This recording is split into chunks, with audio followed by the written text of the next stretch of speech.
আজকে সকালে আমার তাঁতিরা ফোন দিছে যে আমার ফ্যাক্টরির মধ্যে বাইরের কিছু পোলাপান আইসা সমস্যা তৈরি করছে। আমার যে তাঁতিরে মাইর ধরে করে বাইর করে দিতেছে, অস্ত্র দিয়ে ভয় দেখাইতেছে। একটু পরে আমি তাড়াতাড়ি আইসি ফ্যাক্টরির মধ্যে।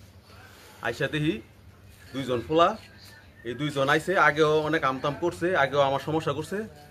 তো আজকে ইয়া আমার এই ফ্যাক্টরির মধ্যে এনে ঢুইকা আমার এই যে শার্টটার সব সিরিয়াল এসে টানা মানা কাটতে লাইছে, আমার ছুরি দিয়ে আমার পায়ের মধ্যে গায়ে দিছে। আমি সরাইলাম না, এখন পায়েটা অল্প একটু রাখছে, পায়ের ভিতরে কাটতে গেছে গা। তো ওই যখন আমি মানে জেলা হসপিটাল থেকে আইছি, যে ট্রিটমেন্ট দেওয়া এটা দিছে, আর লোকে আমার টেয়া দাবি করছে 20 লক্ষ টাকা। আমার ফ্যাক্টরির মধ্যে মিনিমাম 2 লক্ষ টাকার ক্ষতি করছে। আমার যে কারখানার যে সুতা মুতা আছিল, এই সুতা সব সিরা বিরা থুয়ে গেছে। হ্যাঁ, এরপরে দুইজন ছিল, একজনের নাম হলো গা এই দুবাই, আর একজনের নাম হচ্ছে সাগর। এই হেরা দুইজন আইয়া এই উৎপাতগুলি করছে।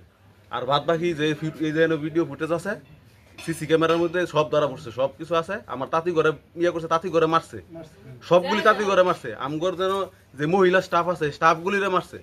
আমার আব্বুর পর্যন্ত সে এই হাত গায়ে হাত দিছে। এই পুরা ঘটনাটা সকাল থেকে এই ঘটনাই ঘটছে। আমি এটা সুস্থ বিচার চাইতেছি, এবং হ্যাঁ করে এই সাদাবাজি এবং নেশাখোর এই অত্র এলাকার যাতে এই দিন না থাকে সেই ব্যবস্থা করে দেন। আমরা অনেক টাকা ইনভেস্ট করে ব্যবসা বাণিজ্য করতে এসে বসছি। আজকে যদি আমার জানে নিরাপত্তা না থাকে, আজকে যদি আমার ফ্যাক্টরি নিরাপত্তা না থাকে, তাইলে আমি কিন্তু এই ব্যবসা করতে পারতাম না। আমার কোটি কোটি টাকা ইনভেস্ট করে আমি ব্যবসা করি। আজকে হ্যাঁ আইবো, কালকে হ্যাঁ আইবো, টেয়া ইয়ে করবো। এই নেশাগ্রস্ত ফোলাফাইনগুলি আইয়া আমার এই সমস্যাগুলি তৈরি করছে। হ্যাঁ, আমি এটা সুষ্ঠু বিচার চাই, আমি এইটার সুষ্ঠু বিচার চাই।